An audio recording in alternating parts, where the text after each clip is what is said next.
You're tuned in to Community Conversations with the Trio, a weekly show that explores key topics in health, education, politics, and business. You can always find us on the web at CCTRIO.com or get connected with us on Facebook, Twitter, and iTunes by searching The CC Trio. And now, your hosts, the Trio, Dr. G, Sean D, and main man Michael Duff, on Community Conversations with the Trio.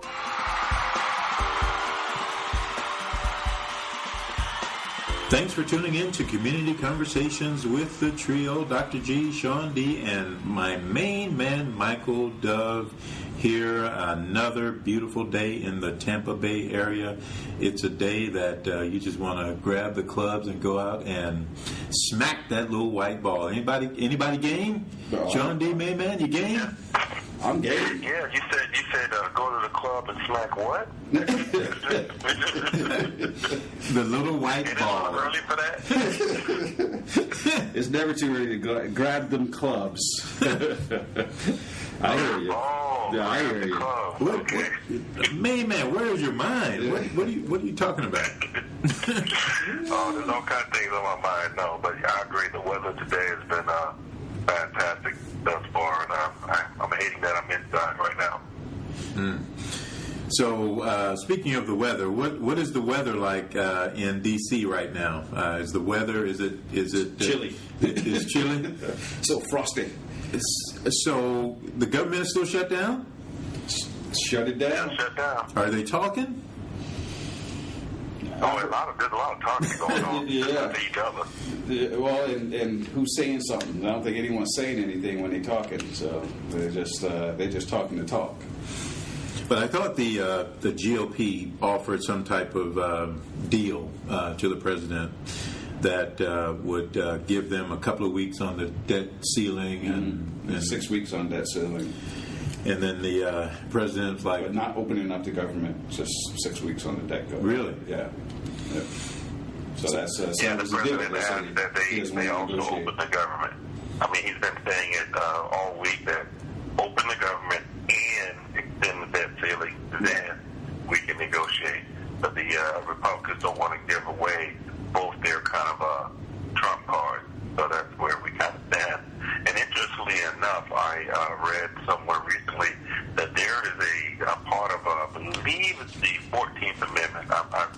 Don't quote me on that, but I believe it's the 14th Amendment that if we do go to the debt ceiling, the president has actually powers to kind of pay the government bills without the consent of the Congress. From what I understand, that would be something that could even be put up for impeachment, even though it's in the Constitution. So it would be pretty dangerous for him. But he can pay the bills without the consent, under extreme circumstances. So it's going to be interesting how close we get to that point. Right, but I don't see what his. I don't see why he would rush to do so. Again, this is in polls. You can have them say whatever you want, but some of the latest polls is talking about the all-time low of the GOP ratings and so on and so forth. Now, don't get me wrong, folks are still going to vote. Republicans are still primarily going to vote Republican when it comes down to it. But this doesn't help the case. Nothing of this is helping the case of the GOP right now with their ideas of wanting to, all that talk before of wanting to work with this president and work with the American people and, take the everyday, basically what they were saying is taking the everyday citizen, stripes and pains of life, to take them into account, to put their arms around the other population that they were, for so long ousting within the Republican Party. And here we are at an opportunity where they have the chance to do so, and it just seems like they're just putting more distance in between, the everyday folk and their party goals. Interesting you bring that up. NBC Wall Street Journal poll, you may have seen this, 60% say fire every member of Congress. That's the message 60% of Americans are sending Washington in a new poll, saying that if they had the chance to vote to defeat and replace every single member of Congress, including their own representative, they would do so. Just 35% 35% say they would not.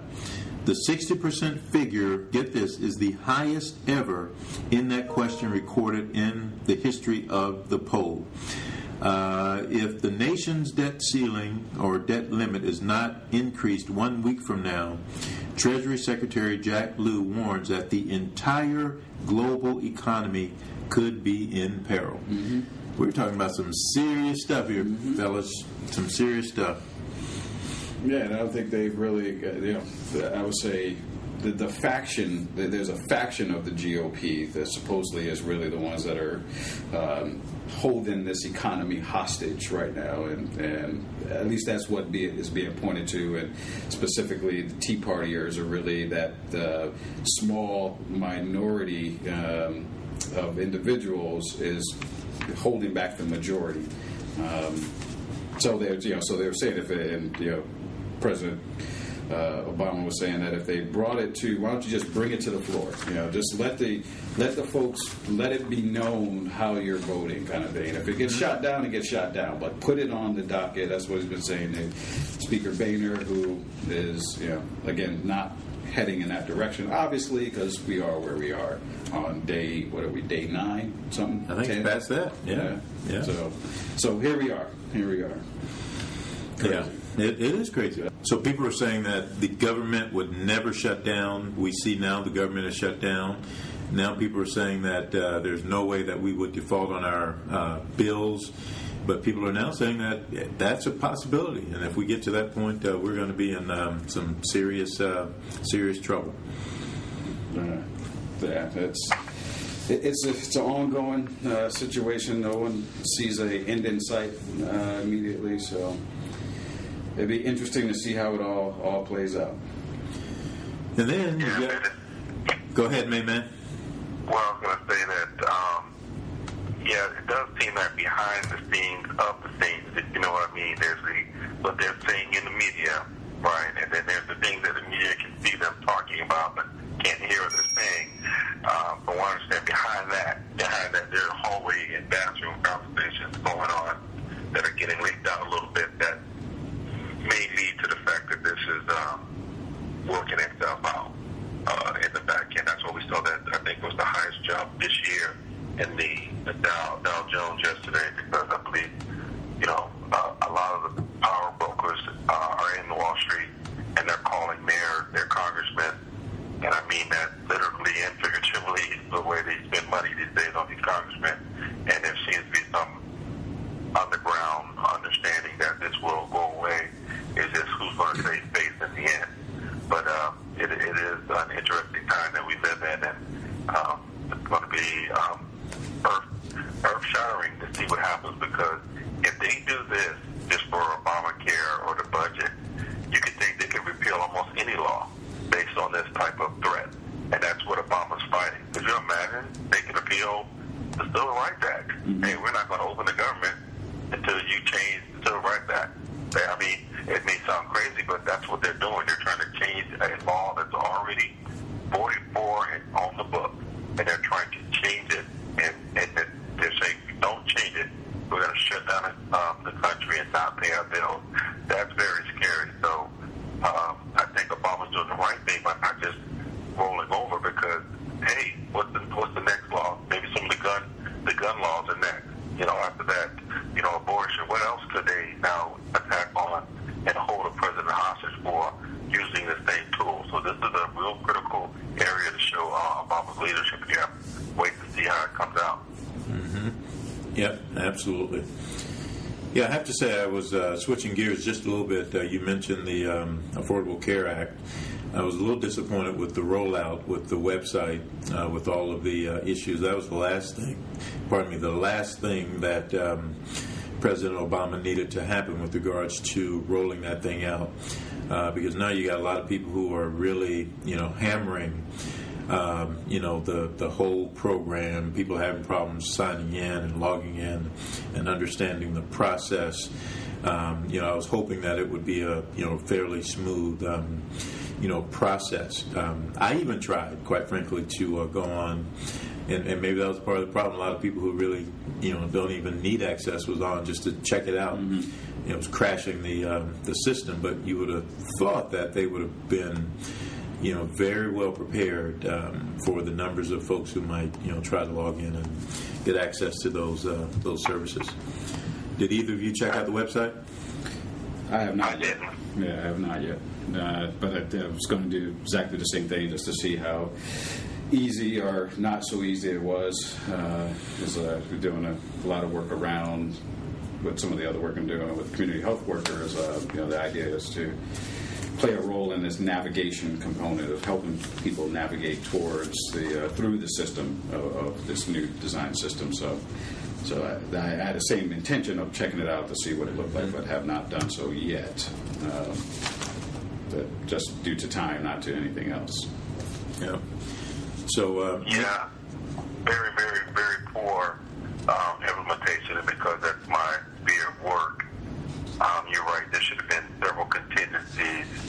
A real good business continuity plan, and as they say about government-run services and processes, just another failure. I don't think the whole thing is going to be a failure, but you don't roll out something this big and have issues that Yahoo doesn't have, Google doesn't have, issues that Amazon doesn't have. I mean, we have too many subject matter experts that know how to do this right. If we can sell a billion iPhones in a day, and people standing outside, in the weather, and we can still get those iPhones out, you can open up a website right. So it's just unfortunate. Yeah, indeed. So, man, I wanted to go back to the shutdown real quick before we leave this topic. And let's hope that they get together and deal with this thing, because you've got, 800,000 people who are sitting at home wondering, am I going to get a paycheck anytime soon? But there's an article, I think it was in the New York Times, that talked about the upsides to the shutdown. So we got a lot of people out of work, but there are some things that are happening that, believe it or not, are positives because of the government shutdown. And this is sort of one of those, you can't believe this is, happening, and you've got these positive things going on. So we may need to get a finance person on to help us understand this. But they're saying that the mortgage rates are being affected. They're lower. Gas prices are going down, and if the shutdown continues, it will continue to decline. And then the other one is we will have continued stimulus from the Federal Reserve. So 3 major financial things going on that are positives because of the government shutdown. Now, explain that to me.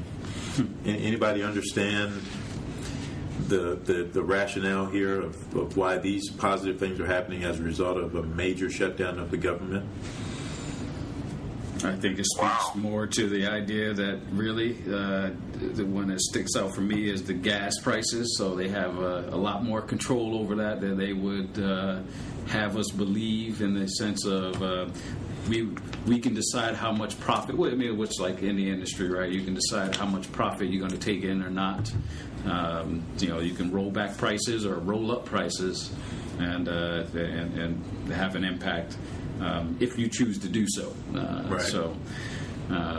Again, I mean, that whole crisis of before of $5, almost $5 prices, and some $5 prices elsewhere, but that there's some choices to how that's done and how that's rolled out. So interesting indeed. Yeah.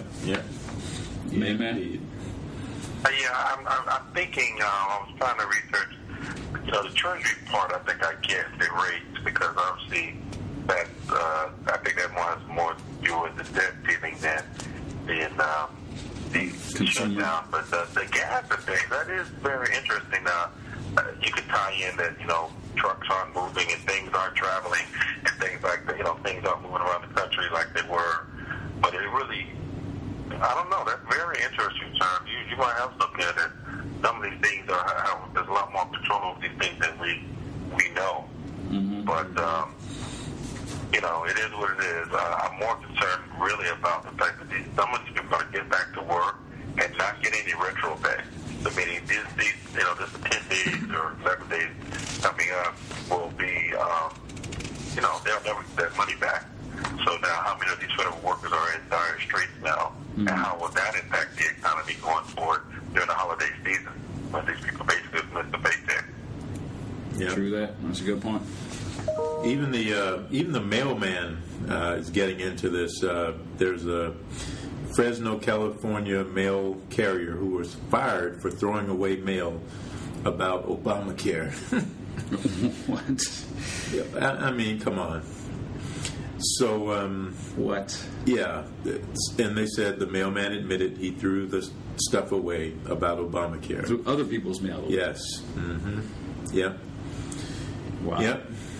Hey, there's a lot of hard feelings out there. I mean, I think that's the other side of you can see right now in this whole debate. Is there's still individuals who believe the president shouldn't be president, and that they're can do. They'll take whatever measures they can in order to protest in their own way, whether it's throwing out mail or throwing people out of jobs. They'll do whatever they can to protest what has already happened. So there's no way. I mean, there's not no way to get him out, but he's there. He's there for the next. We got 3 more years of him being there, or 2.5 at least. Of actual presidency. The kind of last half year is more of waiting your time out. So then you have Hillary Clinton in office after that. So he's stepping out there, man. Get the women vote. So you're going to have, and that's where you're going to get a lot of cross aisle voters. The women Republicans are going to vote for. I think they are going to vote for Hillary, just to have that history, especially with a lot of women's rights being challenged right now too, and what's happening. So I think there's going to be that shift will continue. So at least be a Democrat, I think, in the next election as well. So you think their affinity to her as a female is stronger than their affinity to their party? I believe so. I would go out and say yes. I would go out and say yes. You're going out on a limb. What do you think, man? I think you have something there. I think that people are going to be looking for, how Obama said change. I think now they're going to be looking for different. We had the change, and some things changed, some things didn't. Mm-hmm. Now we need completely, wipe the slate clean. So how do you get more different than a woman? I mean, that's a whole different paradigm. In this country, obviously around the world, there's women leaders all the time, but we won't get into all that. But I think it'll be a different paradigm. It'll be a paradigm shift to really put someone in there that just by nature, by her being female, may change how things are done. They said that even in the campaign that people were treating her a little differently. Some of the attacks weren't as aggressive because she was a woman. It is not chivalrous to attack like that. Maybe that will draw down some of the fire that Obama's getting. So they literally, they're trying to take down the government just to fight this man. It's crazy. But if you listen to what you just said, some of those same comments were made about President Obama when he was running. That we're ready for a sea change. We're ready for different way of looking at things, et cetera, et cetera. And but not to interrupt you, Dr. G, but I think pardon me to hear your whole point, so I apologize. But just to put in here, I think that the change that we expected, he didn't provide to the breadth that we needed. Quite frankly, because these guys look like two fan-like bullies. They're doing kind of what we do when we hang out. They're trying to see who's the bigger person, who's the strongest, who can not lose face. Because that's what men do. No one can just go up and go, "Hey man, my bad, I was wrong, and let's go ahead and open the government, put this here, let's continue to." No one's gonna say that. Why? Well, men don't do that. We all gotta look like we were right, where we were fighting for, but maybe we acquiesce. So for the better of the country, whatever, we're gonna do that. Would a woman do that? I don't know. Mm-hmm. I don't know. I don't want to stereotype women, but I think women deal with disagreement and battles differently.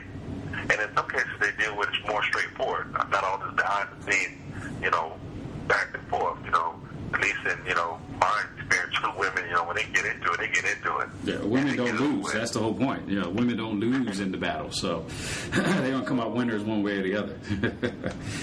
So, but I apologize, Dr. G. I cut your point off. I just wanted to think that, to your point of change in Obama, I think what we expected wasn't what we got. Yeah.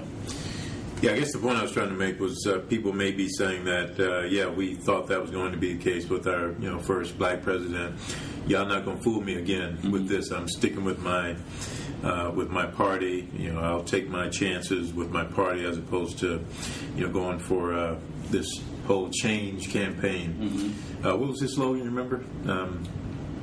About change we can believe in? Or that's one, yeah.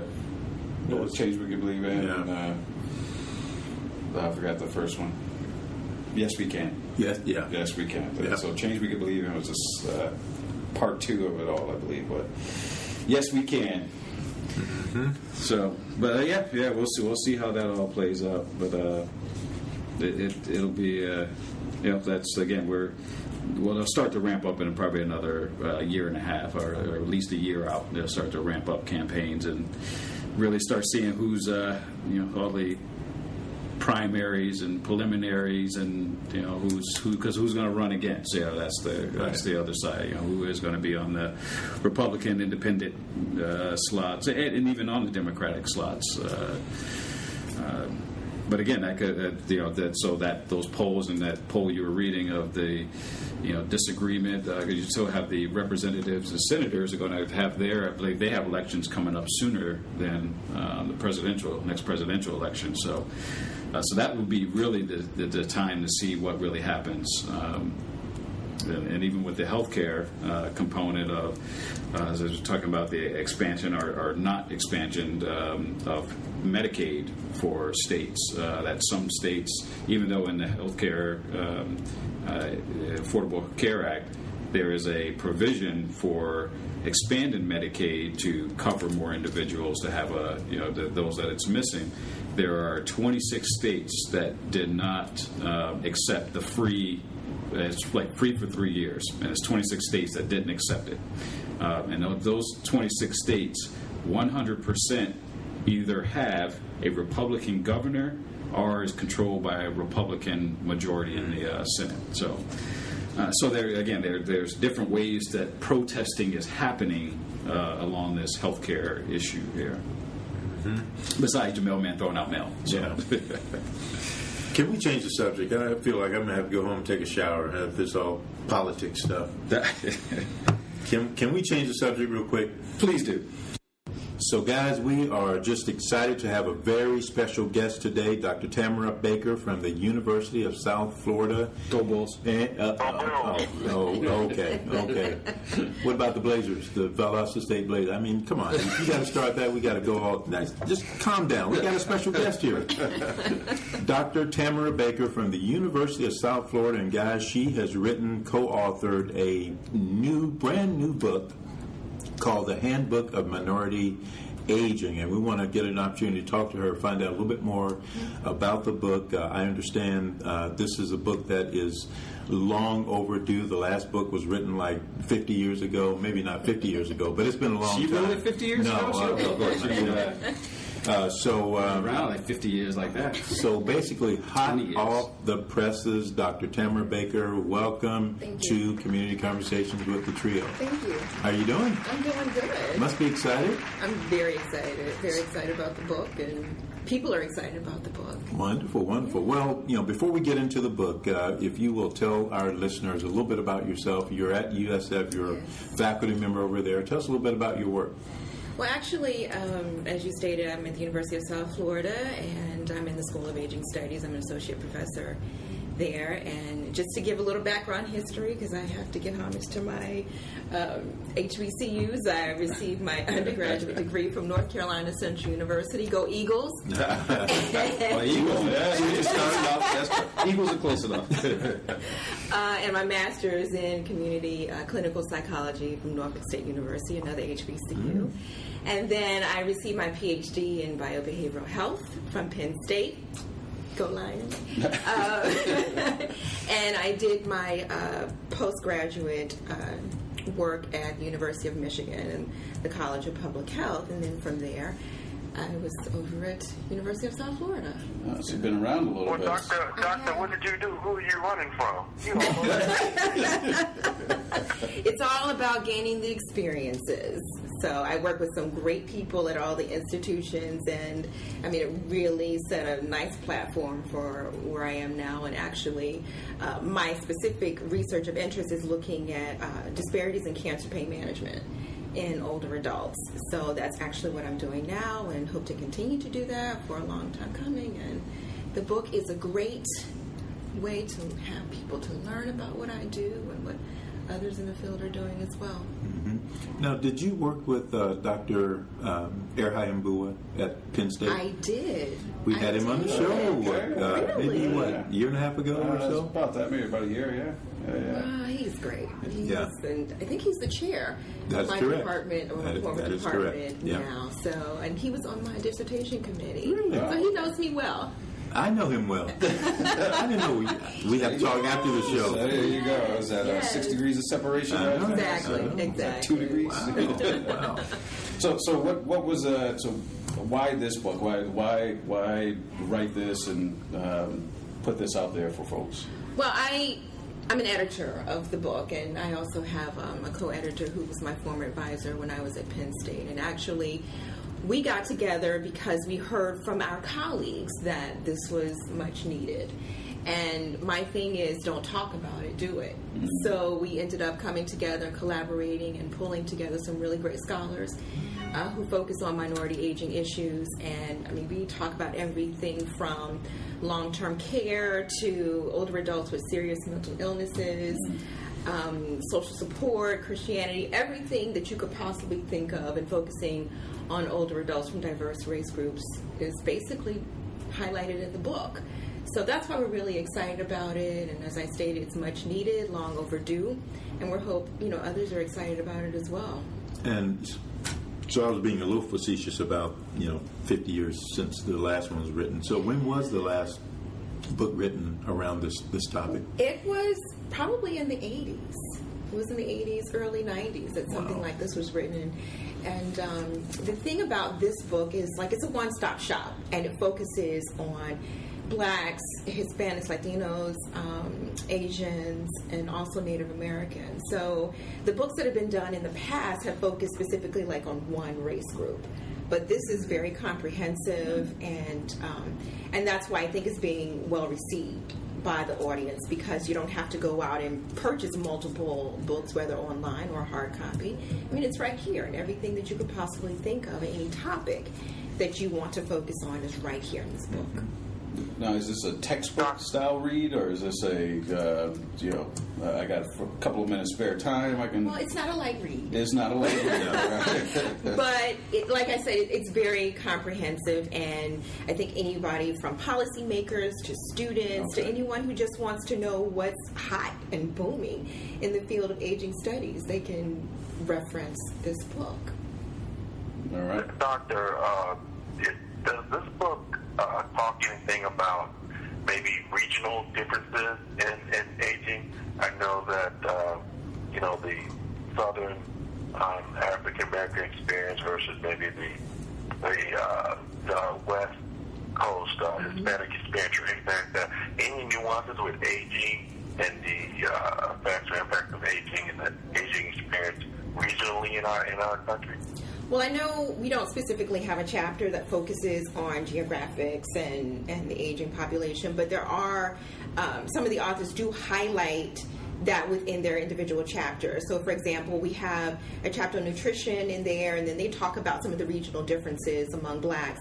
And also with long-term care, they talk about some of the regional differences. So it's not a specific chapter that focuses on that, but it's intertwined with a lot of the chapters that we have within the book. So like I said, it's very comprehensive, and we talk about any and every topic as it concerns older minorities.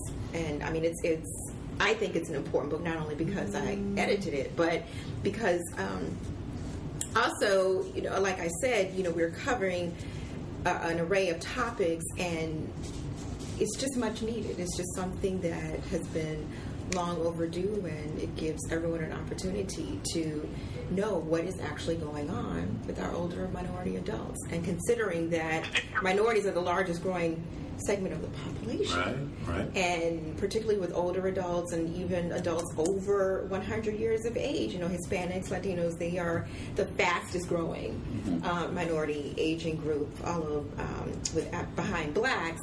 And I think what's important is that to some extent we're not ready for this populace of older minorities. So the system is not ready, or the system of care? The system is not ready. I think that we're starting, but we have a long way to go. I wasn't ready for that. Say that again, what? I said, I'm not sure I've been ready. Working with Dr. G, I wasn't ready for that. Man, don't know KRS-One and and all that. It's hard having a conversation with him. Well, he's a different type of aging adult. He's a different aging. I am the aging well adult. Oh, okay. I like that. Aging well. Yeah, I like that. So, but seriously, did you find, or are you finding, being in this part of the country, especially Florida, known for its aging population, has this been better for your research and what you're doing, being in a state, and especially a part of the state where we have special considerations related to the aging segment of the United States? I mean, I think there's definitely an advantage of being in Florida, considering that you have, what do they call them, the snowbirds? Snowbirds. Coming to this area. God's waiting room. I like that. that's a I shouldn't say I like that. I really haven't heard that concept. Or that. It's called God's waiting room. People retire here to get to the next level.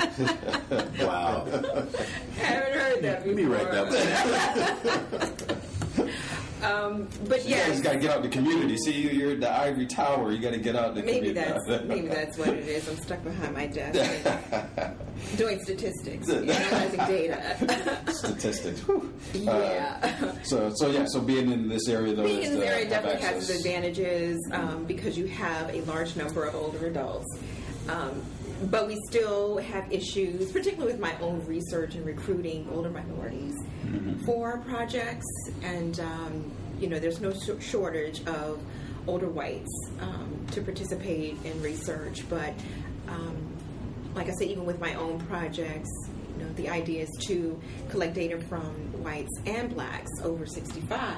But I'm finding that it's difficult to convince people to participate in the research, regardless of how you frame, your approach to them. But what we are finding is that those who are interested, they're really interested because they want to help, and that's mainly what we hear, is that they want to get their stories out.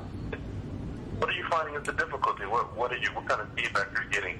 Because we originally started the show focused on health awareness and the minority community, and I have my thoughts related to that. But I'm curious of what are you finding that's a barrier for minorities participating in these studies? I think it's having access. Well, I don't want to get into all of the barriers, but I think one of the main ones is having access and also knowing about the opportunities that are available. Transportation is another issue, and then we also have, particularly for the blacks, we have a significant number who are taking care of grandchildren, taking care of children. So to ask them to take time out of their schedule to come and talk to me, I mean, that's a huge issue, and I have to respect that. So these are just things that I have to take into consideration when I'm designing projects and trying to recruit a certain population or a certain sample for my studies. And also the trust issue as well, which is huge. Well, main man, Dr. Baker is being very polite. Yeah. What if I can translate what she's saying, is that y'all need to invite me back for a whole nother show to talk about that particular issue. If you want to do that, yes, I can do that. Yeah, you can do that. I can do that. I can literally be here for 5 hours talking about the barriers. It is a complex issue. It is very complex. So, well, thank you for translating that. yes. Oh, well, that's a piece that again, that's on this show. It's not the first time that we've heard it.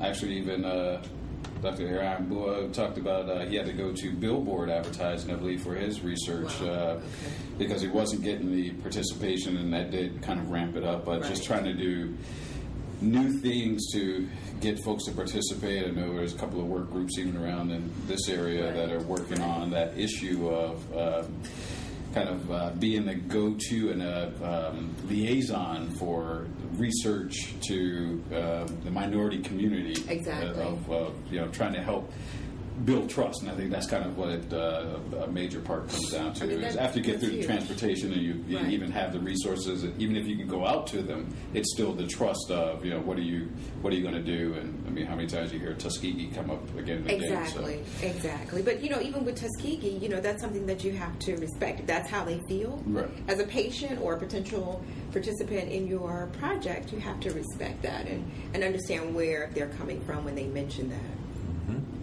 Well, going back to your book, yes. Or book you edited, so you're co-editor on the book. And being a co-editor, there were other people that were writing pieces for it. So how did that part of it of those involved? How did you? Was it a selection process, or it's kind of a call out to who wants to participate kind of thing? Or, right. Well, yes. We didn't send out an email blast saying if you want to participate in contributing to this book, but my co-editor and I, we were very selective as to who we wanted to contribute to this book. And again, these are scholars who are well known in the field, and also upcoming scholars as well, which is one of the things that I wanted to focus on, is that you have a lot of young individuals who are doing some great work in this field, and I wanted them to be recognized as well. And again, depending on the topic area, there was only like one or two people in the United States who focused on this particular issue. So, it was almost a no-brainer as to who we were going to reach out to as far as contributing to the book. And like I was telling Lee, I was approached about doing this. We even talked about doing this about 3 years ago. So this has basically been 2 years in the making, and trying to organize people, what topics we were going to focus on, people getting back with you and reading all the content, which was very fun. Reading is important. Yeah, reading is fundamental. Riff out here for y'all back in the day. But it's just really interesting, the work that a lot of people are doing out here. And again, I'm just glad that we had some really great people to contribute to the book. So it's been a labor of love, and I will do it all over again. So if they ask me to do another edition, I'm down for it. I am ready. I'm more than ready. Yes. Did you mention your co-editor's name? I'm sorry. The co-editor is Dr. Keith Whitfield, and he is out of Duke University. And he's also my former advisor in graduate school. Oh, really? Yes. At Penn State. Yeah. Okay. So I approached him about actually doing the book. And, we're all very busy, but, when certain people ask you to do things, you can't say no. So he couldn't say no to me. Wow. He couldn't say no. Wow. I wish I had. You don't seem like a person that you want to say no to kind of thing. You're too kind. But it's, like you said, it's a topic that hasn't been written about in a long time, and a lot has changed since the 80s. A lot so has I would changed. Suspect that there was a lot of update and just newness in the field, even research, either proving or disproving ideas that were existed back. Because if it's in the 80s, I mean, it was actually based on research that was probably 10 years before that. Point. Yes. So really, you're looking at the 70s or so that is actually looking at. So. Exactly. And even now, we're talking about issues that people didn't talk about back then, such as serious mental illness in the minority community. No one ever talked about that. No one wanted to talk about it because it didn't, quote unquote, exist. But we know it exists. And I think that's probably one of all the chapters are really good, but that's probably one of my favorites because it does focus on a topic that people just do not want to focus on. It's like it doesn't exist. If you don't talk about it, it doesn't exist. But we know that's not true. That's what we call the crazy uncle in the basement issue that nobody talks about. Nobody talks about. Exactly. Yep. So go get the book. You learn about older minorities. So you mentioned you were asking folks to go get the book. Where can they go find out more about the book? If they want to purchase the book, do you do blogging? Do you have a website? No, well, we do blogging, but it's through the publishing company. Oh, okay. So it's SpringerPublishing.com. Okay. And then you can also purchase the book through Amazon.com as well. You're big time.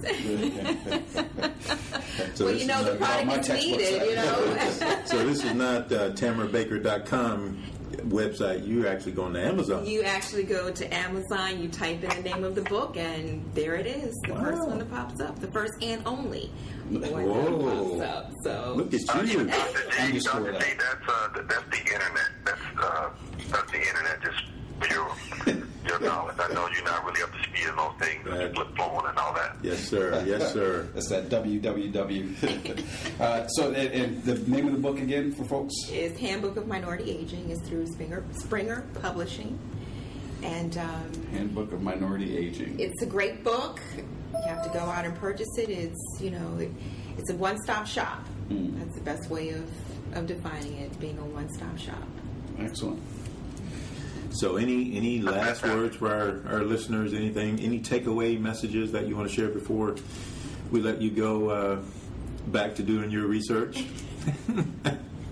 I greatly appreciate the invitation to come and talk about the book and talk about what I do. And I'm really passionate about focusing on minorities, particularly older minority adults. And I think it's a topic that, a lot of people, they don't want to focus on. Rightfully so. We talk about children, we talk about young adults, teenagers, but, there's not a lot of emphasis focusing on older adults. And, if we're all so lucky, we can live to be 80, 90, even 100 years old. And I actually dedicated the book to my 90-year-old grandmother. Oh, wow. So she hasn't seen it yet, but she is, she looks like she's not a day over 70. Wow. And she's living on her own, and that's what I want to be like. And that was sort of my inspiration as well, to make sure that this book got done. So I wish we all could be there when you personally present her with the book. I bet that'll be a special, just think about it. special moment. It is going to be a very special moment. She's going to be very excited, and I just wish that my mother was here to see, the product as well. But again, we talk about aging issues. We know that minorities tend to get chronic diseases earlier in life and are sicker from it. And unfortunately, she passed away about 7 years ago because of chronic illness. But I know she would be extremely proud of me. Like I said, it's a great product, and I think it's going to benefit a lot of people. I know. And it's hard to get Sean D emotional. So yeah. Like I cry at weddings. So there you go. You do? Absolutely. It's a beautiful time. Well, I don't want you to cry, but it's just the seriousness of focusing on older minority adults, and we've come a long way, but we definitely have a long way to go. Excellent. So thank you. Yeah. All right. Appreciate you coming in. Thank you. I appreciate it. Thank you very much. Thank you. Now get back to doing your research. Yeah, so guys, I would encourage people to go out and take a look at the book, particularly if they have an interest in this topic. I think it would be well worth the read, although it sounds like it might be a heavy read. A heavy read, so you might be careful. You don't want to hurt yourself. She threw the riff out there. Reading is fundamental. Yep, absolutely. So, can we talk a little sports before we get out of here? Just a little bit. I think we have to. We absolutely have to. So, the Rays ousted, so we're done. The Bucks hadn't won a game. Is that still true? We still have not won a game? That is true. Oh, my goodness. The quarterback has landed somewhere. Where did he? Well, before we leave the Bucks, let it be known that Sunday's game is against the Eagles. Ooh. Home against the Eagles, which I can't get tickets to because it's sold out already. So actually, John, I can help you there. Holla back at me. What about me? I have a class, so I have my season ticket. I can give it to a friend. You only have one? I have one adult and one child, but you can take the child one and upgrade it to an adult at the window. So maybe you and Dr. D can go, and Dr. D can wear his Dallas gear. Eagles, Dallas, at a Bucks season tickets location. That might be tough. No, he can take his kid. I won't take the child ticket. That might be tough. Yeah, show up there. You're not a child. So, did either of you go to the Rays game, the final game? Did not. No. I did not, but I'm wearing my Rays shirt right now. There's a lot of big Rays fans. where I work at, and really we're pulling for them. But the Red Sox are just too strong. They might win it all. So You think? I can't be mad at them. So who do you think will be in the final? It's not going to be the Red Sox and the Dodgers, I think. You think it is going to be Red Sox Dodgers? Yeah. Okay. Okay. Dodgers been looking, they continue to look strong since Magic took over. So Magic got that magic. Former LA, Los Angeles Laker, right there. Hall of Fame Laker player. It's called cash. It's called cash. That usually helps. But you can pay your team. The morale seems to go up. Somebody let the government know. Morale seems to go up. Wow. But I think I've read an article recently where they were saying the folks who were in control really didn't want the Rays to win because they wanted a Boston, the other team, New York. Oh, just keep it up in the Northeast. Yeah. Keep it Northeast They series. thought they would make a whole lot more money if it wasn't the Rays. Well, I mean, we in Tampa Bay have proven we do not support the Rays. So you come in last in attendance and you have a playoff team. Yeah. So that was. Hey, that says a lot right there. So I can't fault them on the business side of that discussion. Yeah. Exactly. Well, I'm hoping that we can also, we got to think past the World Series now, right? Locally, that we need to do something for the Rays. We really do need to get a new stadium. Even if it's at St. Pete, they need a new stadium. And as part of the mayor's neighborhood university that I'm participating in, one of the things that our business development leader under Mayor Buckhorn in Tampa spoke about was, opportunities like that. Not necessarily, no one's going to talk about putting the stadium in Tampa because that's a touchy subject, but just about how to continue to grow our community and not forget things like that. Regardless if it seems like it's something extra, sports teams bring money into the community one way or the other. So we got to take care of them a little bit better. They've been going to the playoffs almost every year.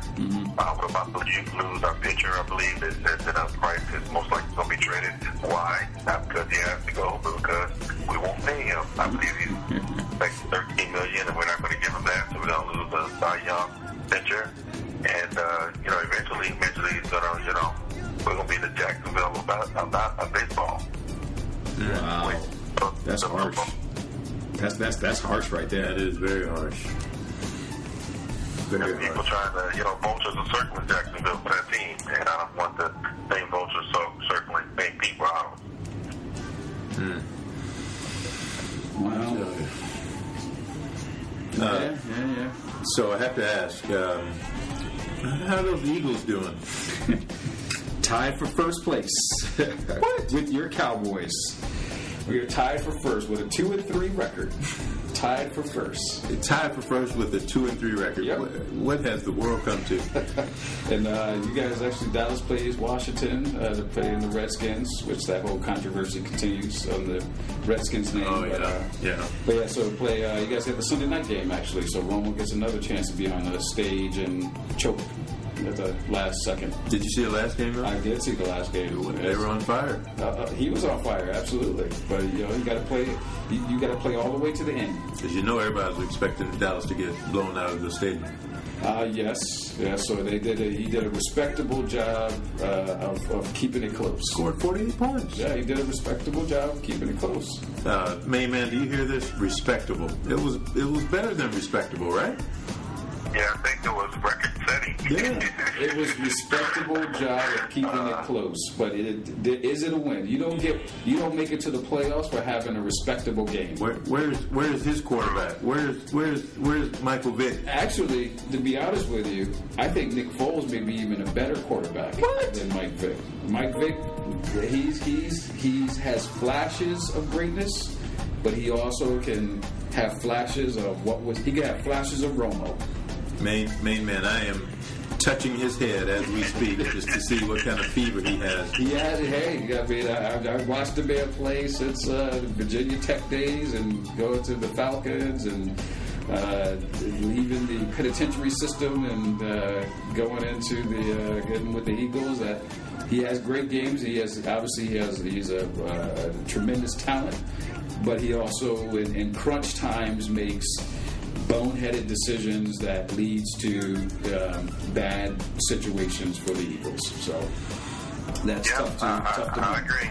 Yeah. He was I think what they do in marketing, and even magicians do it. He's one of those things where you thought you saw a champion quarterback, but it really wasn't. When you got up close, you go, "Oh, you fooled me." Yeah, exactly.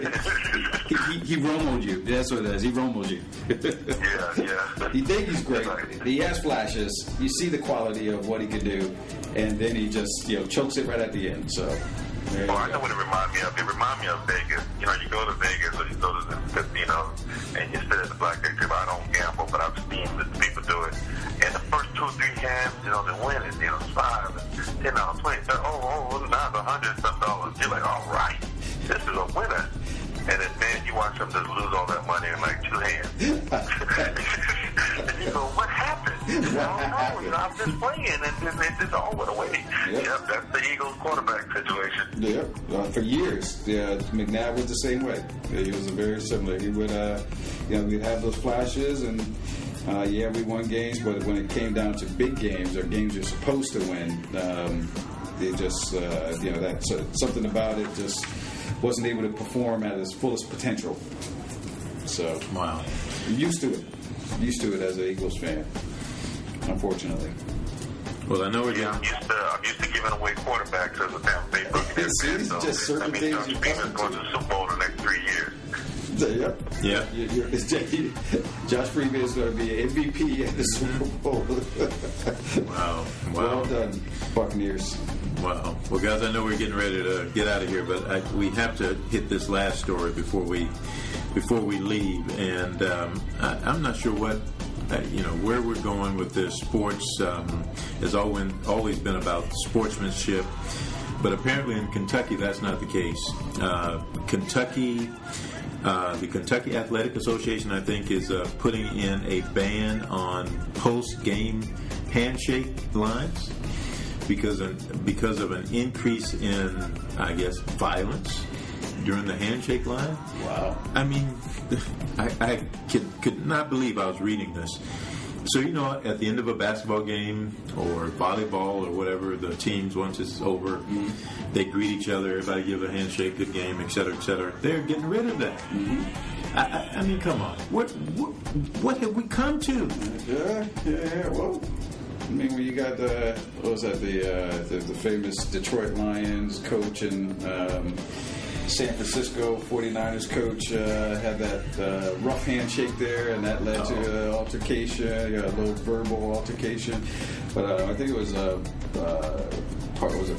Mike Ditka was talking about the idea that it's tough to be when you're the losing side of that equation to mentally take that, especially in a close game or a tight game, and you have to now go across and these are competitive individuals. What I say to that is get a life. We're talking about sports. We're talking about this is life. You're talking about someone's life right there. Opportunity to do something that's fun. I understand the competitive. I'm a very competitive person myself, but when the clock strikes 0 and the game is over, come on, it's over. You go shake the guy's hand, say good game, win or lose, and then you go and lick your wounds if you're the losing coach or losing player. Come on now. We can't even go and shake somebody's hand and say, "Now, Dr. G, good game." As a superstar on the Valdosta team, you're going to tell me that there weren't times when you lost a game and you didn't feel, and you always felt like going over and shaking someone's hand. You're going to tell me I may have not felt like it, but because of sportsmanship, always did it. And that's what we need to instill in our athletes now. So to tell our young high school athletes, because you guys are fighting, we're going to disband the handshake line, what kind of message is that sending? That we have no control over you guys. You guys can't even go and shake hands. You're going to fight. Kick them out. The first person who throws a blow needs to get expelled from school. That will send the message. That sends the message. That sends the message. By saying we're not going to do handshake lines, come on. I agree. agree. I think it's about making sure you have control of the player, and the game doesn't control them. I listen to a lot of sports radio, and I've got to the point where I'm called in or written in, and I'm getting closer to it. Because even these grown men... That'd be bad for them. Yeah, that's crazy. And even these grown men don't act right. Yeah, and then the other part of that, the parents. If that was my son plays basketball, if that was my son, if he couldn't get in the doggone handshake line and be respectful enough, even if they got their clock clean to say, good game, and then you leave and do it, he wouldn't be playing. I'm sorry. Mm-hmm. So the parents, the coaches, the administrators of the school, they all need to. We need to get rid of them if they can't handle this. Well, to say you got parents that are actually, sometimes worse than the players on the field. You are correct. You are absolutely correct. Going after refs and that kind of stuff, and just the stuff they're saying from the stands, and because you have that there's that competitiveness. So you don't hear that happening in spelling bees. Actually, you do see it happening in those child pageant shows. Oh yeah. So it's the competitive spirit, man. It's everyone's fighting, clamoring to be number one on top. So it's that competition just brings it out.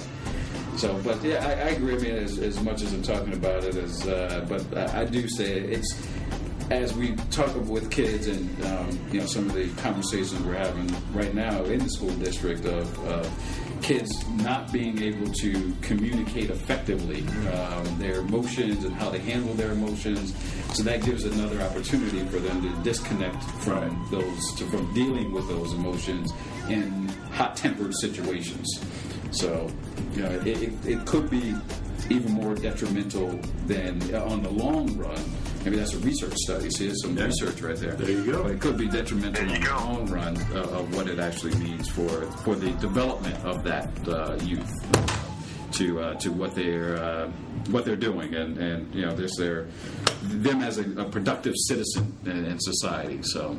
Exactly. If you didn't get that job you want, does that mean you don't have to play nice anymore or shake hands, and you can just go in and act crazy? Right. I mean, it's done now, but still, does that continue the behaviors or lead to those even more of those behaviors, or escalated behaviors? Exactly. Questions. That's what research is, right? Questions. That's it. There you go. 2 PhDs sitting in a coffee shop asking questions. That's what we need. I'm about to head to a coffee shop so I can actually ask questions. Working on my research over here. So, all right, guys. Well, it's been another exciting show with Community Conversations and the trio, Dr. G, Sean D, and main man Michael Dove signing off. Are we going to play golf or not? No, you're going to a coffee shop. Didn't I just say I got to go do my research? I got a midterm next week. All right, man. I'll meet you at the golf course in 15 minutes. See you in a minute, right? Sounds good to me. Sounds good to me. Enjoy yourselves. All right. All right. Peace out there. Thanks for listening. We hope you enjoyed another entertaining episode of Community Conversations with the Trio. To keep the conversation going, stay connected with us by visiting CCTRIO.com and following us on Facebook, Twitter, and iTunes by searching The CC Trio. Community Conversations with the Trio. Dr. G, Sean D, and main man Michael Dove.